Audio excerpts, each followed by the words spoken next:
Hello students, very good morning and welcome back to my channel. Today we are going to learn about question number 10 in exercise 5.2.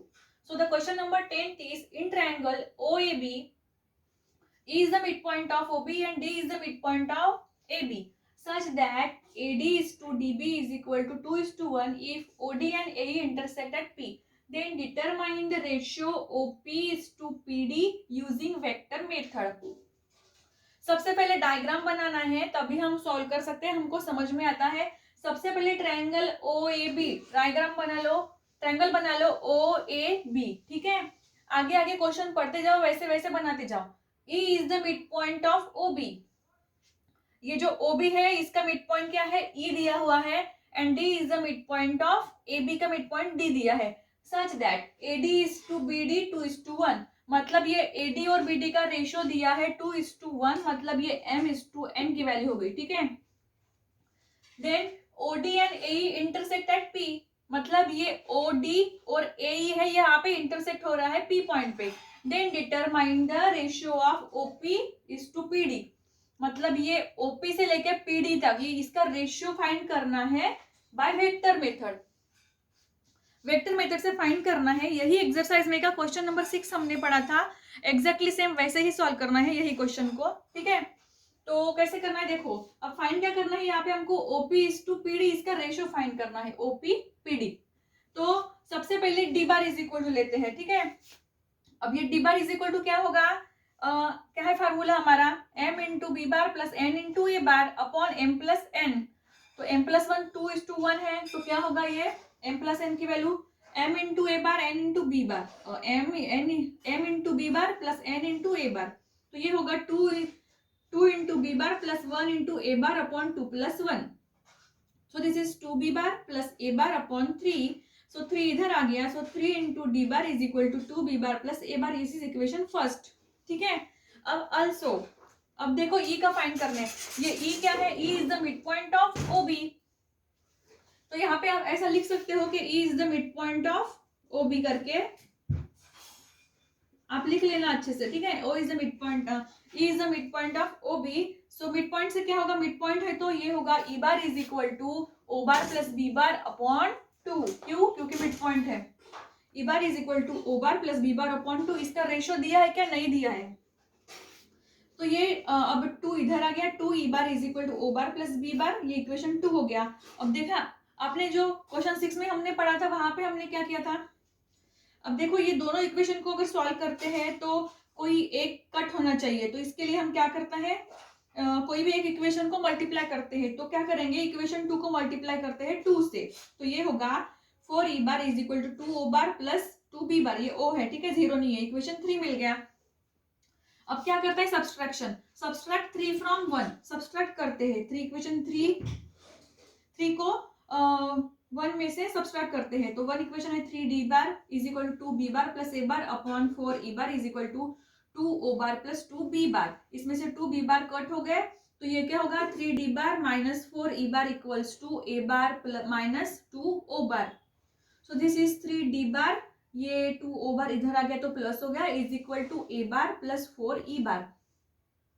अब देखो कैसे किया था हमने, हमको ratio find करना है इसका, तो ये 3 प्लस 2 क्या होता है, 5 होता है, तो 5 से दोनों को डिवाइड करते हैं। ठीक है, इसके डिनोमिनेटर में 5 लिख लिया, यहाँ पे भी 1 है, यहाँ पे 4 है, मतलब 5 हो गया।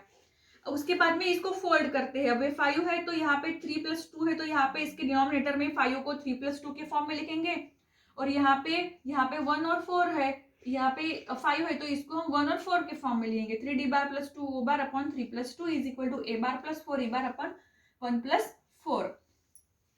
अब देखो अब रेशो हो गया, तो अब हमको लिखना है left hand side is the position vector of the point. ये जो लेफ्ट हैंड साइड है ना इधर की, left hand side is the position vector of point which divides the OD, in the ratio 3:1। क्या कर रहा है, 3:2 रेशियो में इसको डिवाइड कर रहा है, तो इसका रेशियो हो गया 3:2। और जो राइट हैंड साइड है इसका रेशियो क्या है, 1:4। ठीक है, तो इसको भी लिखना है, right hand side is the position vector of the point which divides the E A in the ratio 1:4। ठीक है, लेकिन क्वेश्चन में हमको सिर्फ ओपी और ओडी का ही रेशियो पूछा था। ठीक है, ओपी और ओडी का ही रेशियो पूछा था, लेकिन हमने एई और पीई का भी रेशियो फाइंड कर लिया है, ठीक है। लेकिन लास्ट में लिखो कि ये इसका भी रेशियो लिख लिया हमने 1:4। So OD and EA intersect each other at point P, मतलब ये ओडी और ईए दोनों ये पॉइंट पे इंटरसेक्ट कर रहे हैं। तो OP is to PD is equal to, इसका रेशियो क्या आया है 3:2, ठीक है। एग्जैक्टली द सेम क्वेश्चन ये 6 के जैसा है ये question. I hope you understand this question. मैंने इसलिए ब्लैक बोर्ड पे लिख के रखती हूँ ताकि आपको पहले से लेके डायग्राम से लेके सब अच्छे से एक साथ समझ में आए, ठीक है। तो ये था क्वेश्चन नंबर 10। अब देखते हैं इसका स्क्रीनशॉट निकालना हो तो निकाल लो आप सब लोग। तो अभी देखते हैं next question, question number 11। Now let's see question number 11. Question number 11 is, if the centroid of tetrahedron OABC is 1, 2, -1, where A, B और C के पॉइंट्स दिए हुए हैं respectively, find the distance of P from ABC from the origin, ठीक है। सबसे पहले था if the centroid of tetrahedron, tetrahedron draw कर लो, उसको नाम दो OABC, ठीक है। अब if the centroid of G, centroid दिया है मतलब सेंट्रॉइड नाम आया मतलब G होगा सेंट्रॉइड, उसका सेंटर पॉइंट G होगा, ठीक है। अब ये OABC के पॉइंट्स दिए हुए हैं, A दिया हुआ है, B दिया हुआ है और C दिया हुआ है, ठीक है। और G है, ये G है, G का पॉइंट, अगर सेंट्रॉइड G है तो, ठीक है।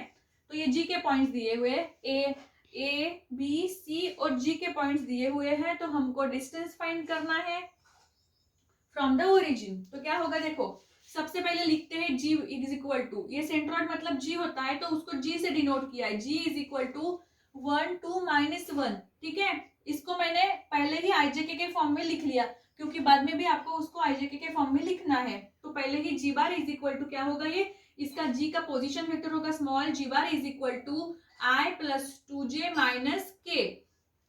ए बार दिया हुआ है, A 2, 3, यहाँ पे ये 0 नहीं है, A है, A 2, 3, तो इसका पोजीशन वेक्टर्स होगा AI + 2J + 3K।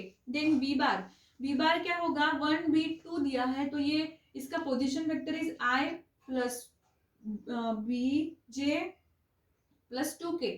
Then C bar is equal to 2, 1C मतलब 2I + J + CK with respect to origin, ठीक है।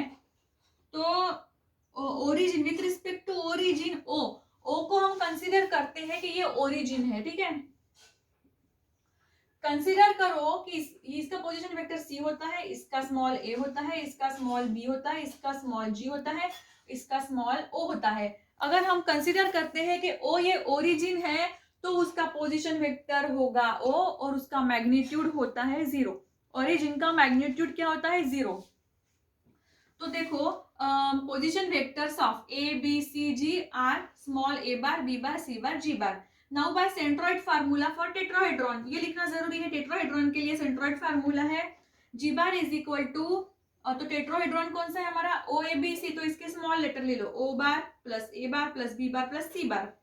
सो G bar is equal to, अगर O पॉइंट जो है ये अगर ओरिजिन है तो इसका position vector small o bar होता है और इसका मैग्नीट्यूड होता है 0। तो इसको लिखना है कि यहाँ पे नहीं, इसको छोड़ दो, तो ये होगा a bar, b bar, c bar upon 4। 4 इधर आ गया, 4 × G bar is equal to a bar, b bar, c bar. अब क्या करना है, यहाँ पे G bar, a bar, b bar, c बार सभी की ये जो दिए हुए हैं वैल्यूज वो पुट करनी है, G bar, a bar, b bar, c बार। पहले ही मैंने इनको आईजेके के फॉर्म में लिख दिया। तो अब क्या होगा, ये 4 इन ब्रैकेट G बार क्या दिया है I + 2J - K is equal to B bar लिख लिया, A बार लिख लिया, B बार लिख लिया, C बार लिख लिया। अब इसको सॉल्व करो, ये 4 × I होगा प्लस 4 × 2 8J - 4 × K क्या होगा -4K इज इक्वल टू, अब देखो I, J, K के कोएफिशिएंट क्या है पहले ये देखो, यहाँ पे I का कोएफिशिएंट A है तो A प्लस लिख लिया। अब यहाँ पे I का कोएफिशिएंट तो A हो गया प्लस हो गया, से यहाँ पे क्या है I का कोएफिशिएंट 1 है, यहाँ पे क्या है I का कोएफिशिएंट 2 है, तो 2 + 1 क्या हो गया 3, तो ये हो गया A + 3 और कॉमन निकाल लिया ब्रैकेट के बाहर i प्लस, यहाँ पे देखो j के कोएफिशिएंट क्या है, यहाँ पे 2 है, यहाँ पे b है, यहाँ पे 1 है, तो b प्लस 2 और ये 1 कितना होगा 3 और j कॉमन निकाल लिया प्लस c के कोएफिशिएंट, यहाँ पे 3 है, यहाँ पे 2 है, यहाँ पे c है, तो c plus is equal to 3 plus 2 कितने हो गए 5, k कॉमन। अब क्या करते हैं हम, कंपेयरिंग कोएफिशिएंट ऑफ, कोई कंपेयर करो, a plus 3 is equal to 4, b plus 3 is equal to 8, c plus 5 is equal to -4, तो क्या होगा a is equal to 4 minus 3, so a is equal to 1, then b is equal to 8 minus 3, तो b is equal to 5, so c plus 5 is equal to -4, therefore c is equal to -4 minus 5, therefore c equals to 9। तो क्या coordinates आए हमारे, points क्या आए, देखो p is equal to a b c which is 1 5 और -9, ठीक है। बट अब डिस्टेंस फाइंड करना है फ्रॉम ओरिजिन से, तो क्या करना है हमको, देखो डिस्टेंस फाइंड करना है, कोऑर्डिनेट्स हमको पता है, अगर p origin distance of point p from the origin क्या होता है 0 0 0, और जो पॉइंट्स हमने अभी फाइंड किए हैं वो क्या है 1 5 -9 abc की वैल्यू। अब डिस्टेंस फार्मूला यूज करो, OP bar OP is equal to, origin से फाइंड करने का जो फार्मूला है हमारा, अगर ओरिजिन पता हो तो मैंने आपको बेसिक में बताया, फार्मूला पता है हमको under root of x minus क्या था फार्मूला, समझो ये x है y1 z1, x1 minus x2 y1 minus y2, इस तरह का जो फार्मूला था वो, तो ये क्या होगा 1 minus 0 square 5 minus 0 square -9 minus 0 square is equal to 1 का स्क्वायर 1, 5 का स्क्वायर 25, 9 का स्क्वायर 81, तो ये हो गया अंडर रूट ऑफ 107 यूनिट, ये आ गया इसका फाइनल आंसर। तो distance of point, distance of p from the origin कितना आया OP, ये आया अंडर रूट 107। तो ये था question number 11। I hope you understand this question. अगर इसमें कोई दिक्कत आ रही है तो आप मुझसे जरूर पूछ लो, इसका स्क्रीनशॉट निकालना हो तो निकाल लो, ठीक है। तो अभी एक लास्ट क्वेश्चन बाकी है, ये एक्सरसाइज में का क्वेश्चन नंबर 12, वो भी अभी देख लेते हैं। Now let's take question number 12। Again question number 12 is exactly same as question number 11, same question है, बहुत इजी है। Find the centroid of tetrahedron with vertices k l m n। Again tetrahedron का क्वेश्चन है, k l m n दिया है, k l m n सभी के points दिए हुए हैं, ठीक है। सॉल्यूशन में k l m और n लिख लो, n क्या है 6 माइनस 4 2, ठीक है। ये के एल एम एन पॉइंट्स लिख लिया, उनको आईजेके के फॉर्म में भी लिख लिया, मैंने पहले ही लिख के रख दिया आईजेके के फॉर्म में। तो उसके पोजीशन वेक्टर्स ऑफ कैपिटल के, कैपिटल एम एन और जी क्यों लिया है हमने, क्योंकि सेंट्रॉइड है, तो आर के एल एम एन जी, ये हो गया इसके पोजीशन वेक्टर, मतलब कैपिटल के पोजीशन वेक्टर्स क्या होता है स्मॉल लेटर्स होते हैं। By centroid formula for tetrahedron क्या है, G bar is equal to K L M N K bar plus L bar plus M bar plus N bar upon 4। अब ये जो 4 है 4 को वैसे ही रहने दो, के एल एम एन की वैल्यू पुट कर लो, के की वैल्यू है 5y minus 7j plus L की वैल्यू है i plus 5j plus 3k plus m की वैल्यू है 4i minus 6j plus 3k plus n है 6i minus 4j plus 2k, लिख लिया। अब ijk के कोएफिशिएंट से कोएफिशिएंट देखो, यहाँ पे i का कोएफिशिएंट 5 है, यहाँ पे i का 1 है, यहाँ पे i का 4 है और यहाँ पे 6 है, क्या होगा 5 प्लस 1 6, 6 प्लस 4 10, 10 प्लस 6 16 हो गया, 16 i कॉमन नहीं लिखी तो भी 16 लिख ले तो भी हो जाता, ठीक है। अब यहाँ पे j -7 प्लस 5 माइनस 6 माइनस 4, इसको सॉल्व करो तो कितना आता है -12j। देन k का फर्स्ट इक्वेशन, यहाँ पे k का नहीं है, यहाँ पे है 3 प्लस 3 6 हो गए, 6 प्लस 2 8, तो ये क्या हो गया 8k। सो यहाँ पे ये जो 4 है इसको 1/4 ब्रैकेट के बाहर ले लो और ये होगा 16i plus 12j plus 8k। अब ये 4 से अगर इसको डिवाइड करते हो तो 4 इंटू 4 16, 4 मल्टीप्लाई करते हो तो 4 1 जा 4, 4 4 जा 16, 4 3 जा 12 और 4 2 जा 8, तो क्या हो गया ये 4i minus 3j plus 2k। G bar is equal to, तो जी कैपिटल जी बार मतलब सेंट्रोइड क्या होगा इसका, ये इसके कोएफिशिएंट आईजेके के क्या है 4 माइनस 3 2, ठीक है। बहुत ही इजी क्वेश्चन था, ये था क्वेश्चन नंबर 12। यहाँ पे हमने एक्सरसाइज 5.2 पूरी कंप्लीट कर ली है।